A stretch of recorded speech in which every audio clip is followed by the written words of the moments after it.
22nd of January, we finally have a release date of Arknights Endfield. No more waiting, no more Whenfield. So, what can we expect from the launch version of the game? Here, I will explain it as concise and short as possible. For gameplay, expect around 30 hours of gameplay. If you are doing most of the exploration, chest and factory. If you are hyper-optimizing your factory or trying new party build, it can easily exceed 40 hours.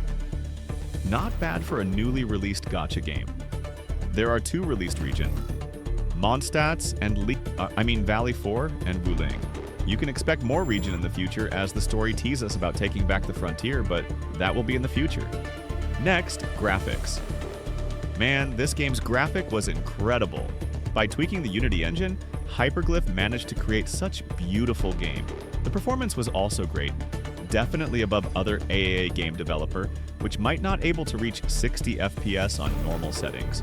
Looking at you, Ubisoft. For mobile phones though, I don't have enough information about the performance.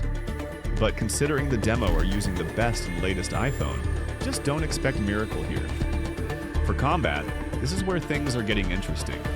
Unlike other high-budget gacha, here, your 4 party members are all on the field.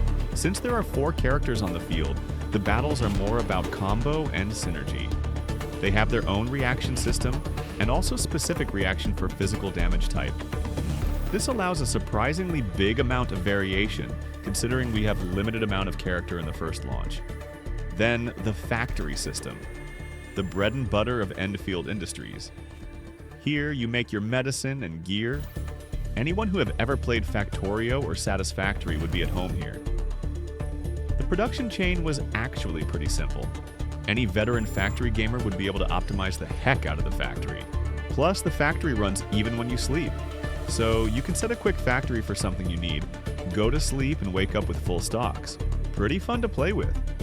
Next, music. Anyone who comes from Arknights know this.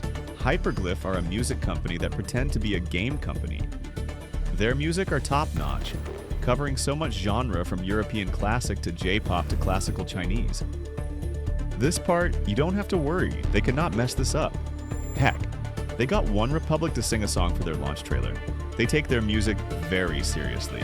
For gacha, I don't want to explain too much about this as the closed beta can be very different from the launch. So far from what we know, the rate up for 6 stars is 0.8%, with 80 pity for a 6-star and 120 pity for the rate up banner. After that, 240 pity for each dupes. Unfortunately, the pity would not be carried over, so make sure you have 120 pity before pulling for a limited character. I wish that the pity will carry over, but that would be the developer's economic choices. Finally, the story. So, how was the story from the first 2 regions? Honestly, Valley 4 story was weak while Wuling story was better. The story is now pretty weak in early areas, but Arknight's story was also weak in the beginning. Hopefully future story would be as dark as Arknights. Racism and discrimination are bread and butter of Arknights after all. In conclusion, this game worth all the hype. From graphics to the gameplay, everything scream high quality. Hyperglyph so'd be able to take high-budget gacha gaming space to next level. Thank you for watching. Please give like and subscribe if you can.